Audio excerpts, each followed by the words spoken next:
코골이가 있다면 몇 회나 나타나는지, 무호흡은 몇 회나 나타나는지 이런 것들을 전부 측정을 하게 됩니다. 산소포화도, 혈압계, 환자가 자는 모습을 찍는 카메라, 환자의 뇌파나 혈압,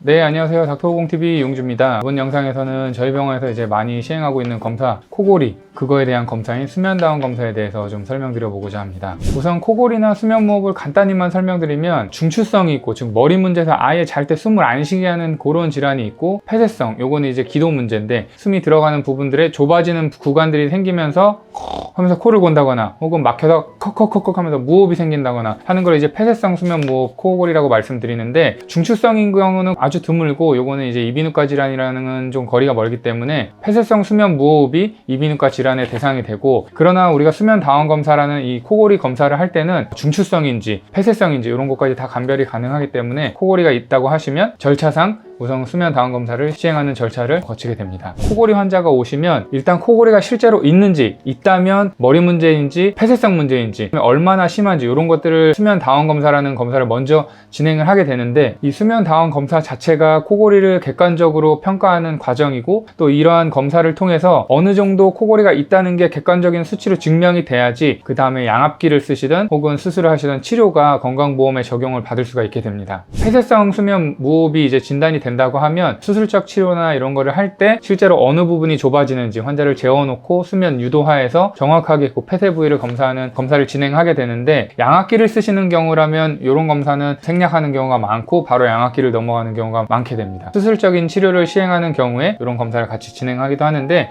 이번 영상에서는 수면 다운 검사에 대해서만 조금 더 자세히 설명드려 보도록 하겠습니다. 수면 다운 검사는 환자가 취침 시간에 입원을 해서 보통 9시에 저희 병원 같은 경우는 입원을 하는데, 머리에다가도 센서를 달고 뭐 산소포화도, 혈압계, 환자가 자는 모습을 찍는 카메라, 환자의 뇌파나 혈압, 뭐 다리의 움직임이나 이런 게 있는지, 하지불안 증후군이나 혹은 뭐 기면증 같은 다른 수면 질환이 있는지 그런 것들도 비디오로 확인을 하고, 코골이가 있다면 몇 회나 나타나는지, 무호흡은 몇 회나 나타나는지 이런 것들을 전부 측정을 하게 됩니다. 그래서 이런 과정을 통해서 어느 정도 심하게 나타나는지, 그 일정 수치가 어느 정도 넘어가야지 우리가 단계를 나누고 정도의 수면 무호흡 이상이 되어야지 건강보험 적용을 받을 수 있는 그런 절차를 거치게 됩니다. 그 이후에 뭐 양압기나 수술적인 치료를 시행을 하게 되는데, 이 수면 무호흡에 대한 치료는 저희가 다음 영상에서 조금 더 자세히 설명드려 보도록 하겠습니다. 저희 병원 같은 경우는 이제 수면 다운 검사에서 수면의 질이 사실은 가장 중요하거든요. 환자가 검사할 때 평소와 같은 수면의 질을 유지하는 게 가장 중요해서 몇 번 이제 시행착오를 거쳐서 소음 환경도 많이 낮춰놨고, 또 샤워실이나 뭐 다른 편의시설도 다 구비해서 환자가 일상적으로 수면하고 바로 다음날 출근하실 수 있게 구비를 해놨기 때문에, 만약에 수면 다운 검사가 필요하시다면 저희 병원에 내원하셔서 상담받는 것도 도움이 되실 것 같습니다.